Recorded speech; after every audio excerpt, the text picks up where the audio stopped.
Tonight, our special coverage on Israel's war on Palestine as the UN Security Council delays the vote on Gaza resolution amidst US veto concerns.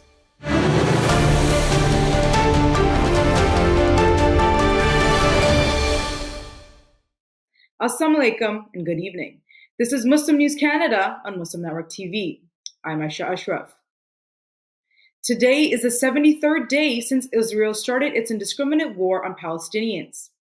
Multiple Israeli air raids resulted in the loss of at least 42 Palestinian lives, with numerous others injured. The strike targeted the Jabalia refugee camp in Rafah in Gaza. Gaza's health ministry has confirmed that 13 people lost their lives in the Jabalia refugee camp. 3 residential buildings have been bombed, leading to at least 29 casualties in Rafah. Many more are feared to be trapped under debris. In Rafah, Israeli forces struck residential buildings in an area previously declared a safe zone. The Israeli military reported the loss of 2 soldiers in Gaza, intensifying the ongoing conflict. Gaza's health ministry has expressed surprise at the, quote, silence of the international community amidst these attacks. Hospitals have been turned into military barracks, with 240 individuals detained, including medical staff, patients, and displaced persons. At the time of writing, the death toll from Israeli attacks stands at 19,667 Palestinians. The United Nations estimates that an additional 2,700 Palestinians are buried in the rubble. Israel's revised death toll stands at 1,139. CIA Director William Burns is currently in Europe for discussions with Israeli and Qatari officials. He has met with Israeli Mossad's head and the Prime Minister of Qatar. They discussed the possibility of a new ceasefire and negotiated the release of prisoners. Meanwhile, the U.S. Defense Secretary is engaging with Israeli military leaders to consider reducing major combat operations. There are no immediate signs of a shift in the war situation. Israeli airstrikes continue to cause widespread destruction in northern Gaza. Israel's close allies, France, the UK, and Germany, are joining global calls for a ceasefire. Protests within Israel have also urged the government to resume talks with Hamas regarding hostage releases, especially after the accidental killing of 3 prisoners. While U.S. officials expressed concern about civilian casualties in Gaza, they emphasized that the operation remains under Israel's control. U.S. Secretary of Defense Lloyd reaffirms unwavering American support for Israel in its ongoing conflict with Hamas.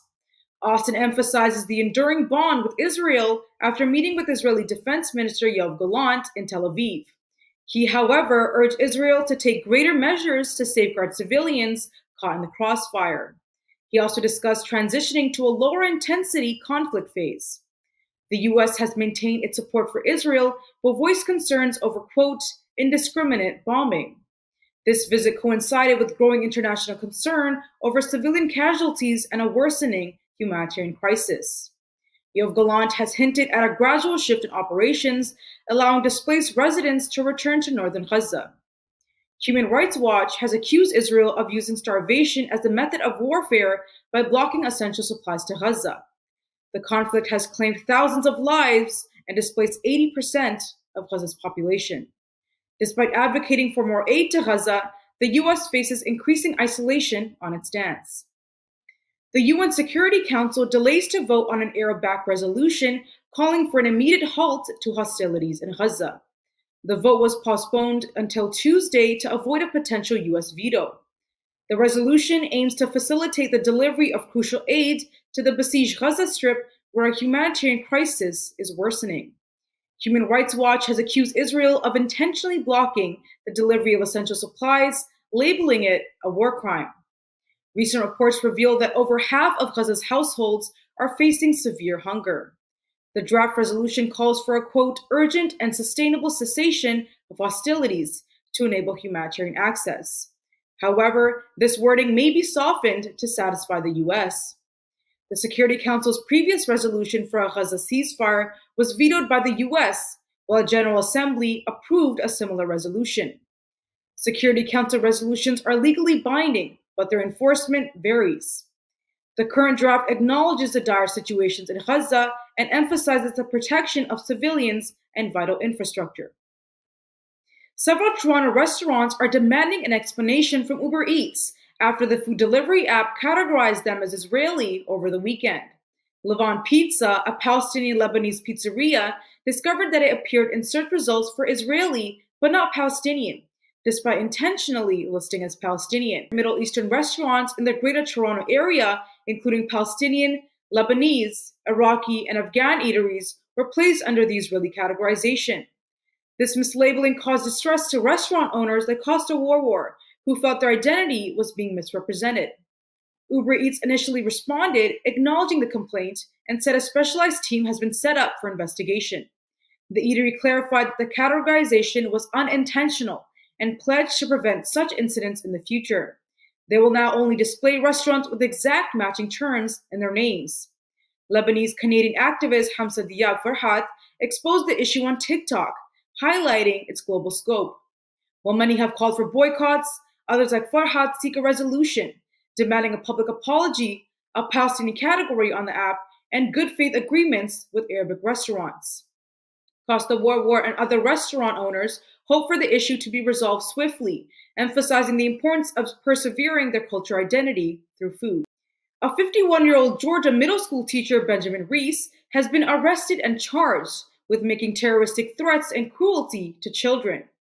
He had allegedly threatened to behead a Muslim student during a dispute over an Israeli flag in his classroom. Reese, a 7th grade social studies teacher at Warner Robins Middle School, was taken into custody on December 8 and subsequently released on bond.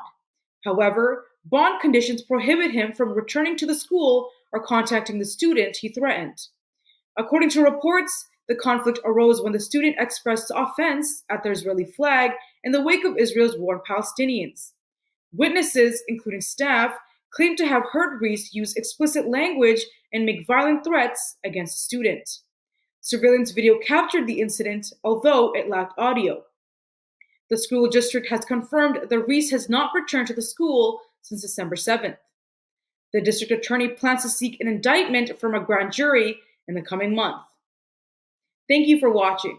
Our news is produced by Muslim Network TV, which is a not-for-profit organization. We need your support for donations. Please scan the QR code on our broadcast or visit muslimnetwork.tv to donate now, so we can continue to amplify the voices of Muslims in Canada and abroad.